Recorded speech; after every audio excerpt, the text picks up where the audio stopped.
If you've ever been curious about how to move from a multi-point sermon to a single-point sermon, this episode is for you. I recently had a subscriber say that they wanted to make this transition. Basically, they want to make this transition from making multiple points in a sermon that all kind of stand alone to a single point that is the hinge that the sermon swings on. It is the anchor that the sermon is anchored to. And that's what they want. They want one point. But they are used to making multiple points, and that might be you. And in this episode, I'm going to talk about why you would even want to go to a single point sermon, what that even means really, and then how to do it. So if you're looking to get into making one major point in your sermon and build a whole message around it, this episode is for you. So if you'd like to know how to do that, stick around. My name's Lane. I am your humble host. This is the Preaching Donkey Podcast, episode 103. Typically at Preaching Donkey, we talk about preaching and how to preach with more impact and clarity than ever before. If you'd like to get a free resource into your hands, go to preachingdonkey.com/21days, pick up my free 21-day guide to creating killer sermons. Let me tell you about this guide. Often, when we preach, we typically will think about, when we look back on a sermon that we've preached, a lot of times we'll think, did I say all the words that I needed to say? Did I say the things that I planned to say? And that's not a good question to ask. The much better question to ask is, did they hear what they need to hear so they can do something with it? Sermons are about the listener. It's about the life change of the listener. So in my 21-day guide to creating killer sermons, what I do is help you make a sermon that is about life change. It's about making a sermon, creating a sermon, preparing a sermon that is really about the end result. It's about them hearing the word and doing something with it. So there's a lot in there, whether you've been preaching for a long time or you're brand new to preaching, there's something in there for you. Go to preachingdonkey.com/21days, pick it up there for free.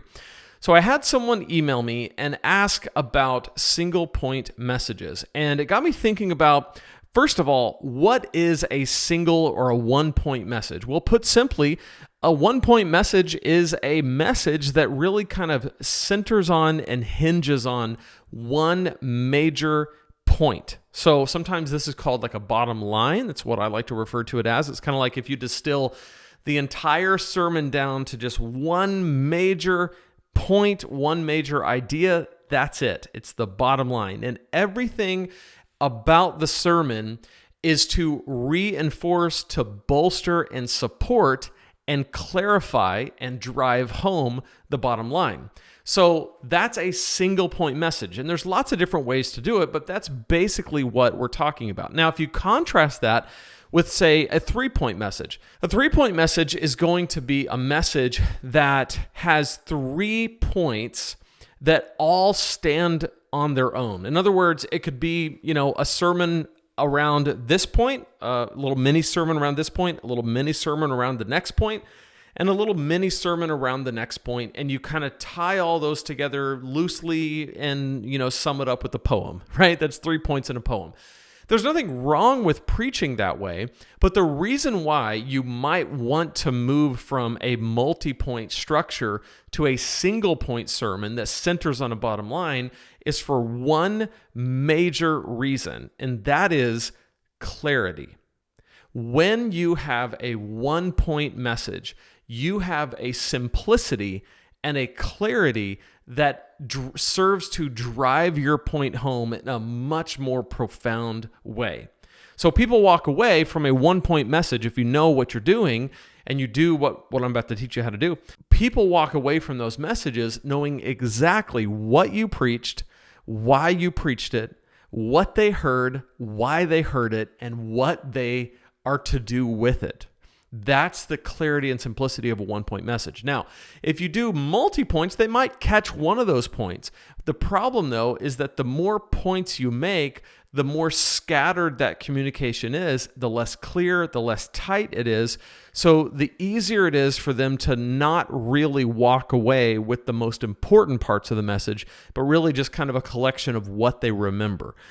If you do one-point messages and you really drive it home, you have a much better chance of getting the point across. So far, to set the stage, we've talked about what a one-point message is. Okay, it's a message that centers on one point. and contrast that with a multi-point message, what a multi-point message is. And let me just clarify and say this. It is totally fine to do both. I do both depending on kind of what the message calls for. Some messages call for multiple points, especially if you're doing kind of a survey through something, or you're doing a kind of a showing what the Bible teaches about a given topic. You might have to make points that are you might have to make multiple points just because that's what it calls for. Totally fine. Other messages that are maybe more like challenging, like life change oriented, go apply this truth oriented, it might make a lot of sense to do 1-point messages, and that tends to be my bent. That tends to be what I prefer to do, all things being equal. So it's okay to do both, but if you want to move from multi-point to single point, and like I said, I think there are great reasons for that, I want to show you how. We talked about why you would want to do that, and I think it's clarity. That's the main reason. Clarity and simplicity, and those two things go hand in hand. The more complex you get, the less clear it is. The more simple you get, typically, the more clear it becomes. So clarity and simplicity go hand in hand, and when you simplify the message to 1 point, it brings clarity, and where there is clarity, there's much more likely going to be action. So, what are the challenges with doing a 1-point message? Well, really the biggest challenge is that it's harder.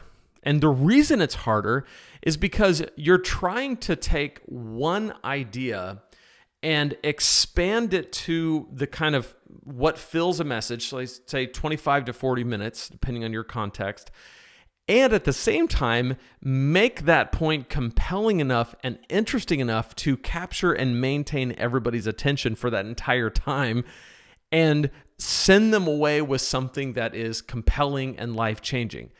That's hard to do.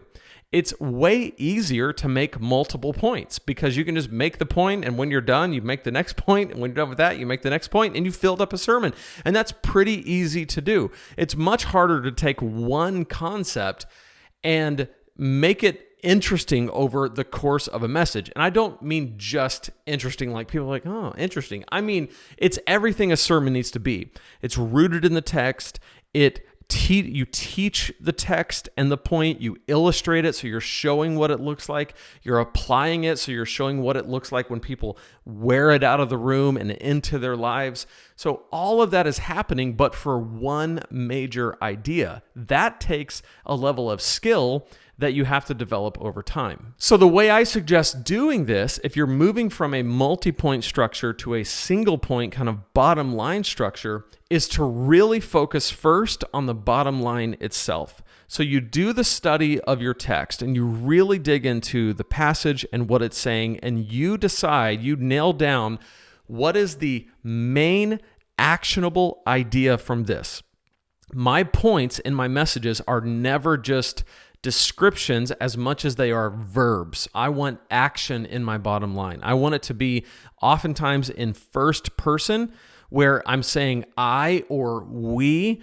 When we experience something, when we do something, when God does something in us, this result happens. So it's action oriented, and it denotes this idea of I'm not just describing what the text says, I'm really showing you the result of living the text out. That's how I like to do my bottom lines.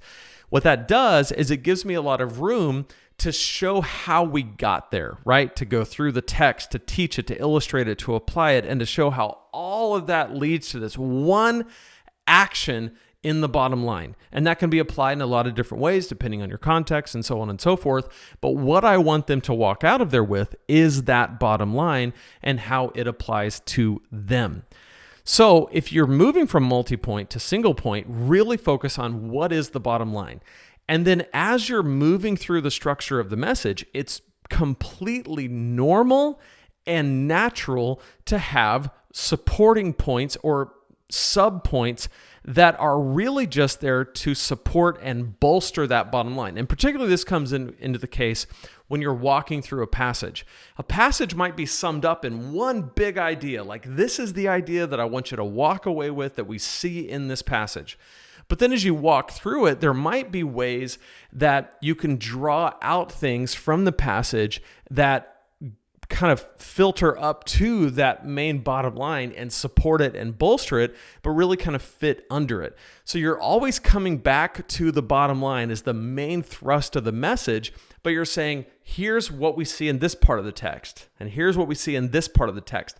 And I often like to borrow language from the bottom line in my supporting points, if I make supporting points, so that the language of the message is consistent throughout. What you don't want to do is have a bottom line that says one thing and then make a few subpoints that have nothing to do with the bottom line. That's confusion. And what we're going for is clarity and simplicity. So if you have your bottom line and it's laid out very clearly, and then you kind of walk through the text, you might make a couple of supporting points, teach, illustrate, and apply each of those. All of those need to roll back up to your bottom line. So often what I'll do is when I make a point that is kind of a supporting point, I will say that point, and I will also say the bottom line. It's like, this is true because we know this is true.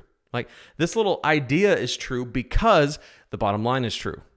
Right? So I'm starting with the bottom line. I'm reinforcing the bottom line throughout the message.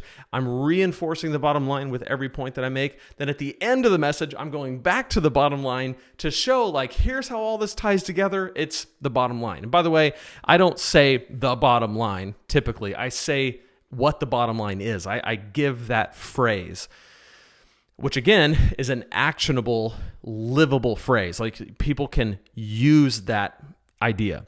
So that's the way, like, my message builds up to the bottom line at the beginning. I reveal the bottom line towards kind of the beginning of the message. Then I walk through the text showing how the bottom line is derived from and commanded in or prescribed in Scripture. And then I cast vision at the end by referring back to the bottom line and showing what would it look like if we all lived out this idea that we got from the bottom line. And any of the supporting points really just serve to bolster and support that main idea. I lay all this out pretty clearly in my course, Preaching Jumpstart. So if you go to preachingdonkey.com/courses, you can see Preaching Jumpstart there. If you want to dive into this at a much deeper level, I walk through it there with examples and how to make your bottom line, how to make your outline. It's all right there for you. But I want to know in the comments what you think about multi-point messages versus bottom line, kind of single point messages. Which ones do you do? Again, either one works. The point is, are you teaching what the Scripture says in an actionable way that people can walk away with and use? And at the end of the message, they actually know what you even said and what they can do with it and how they can use it in their lives. That is the goal, whether multi-point or single. Thanks for stopping by the Preaching Donkey podcast today. I will see you in the next episode real soon.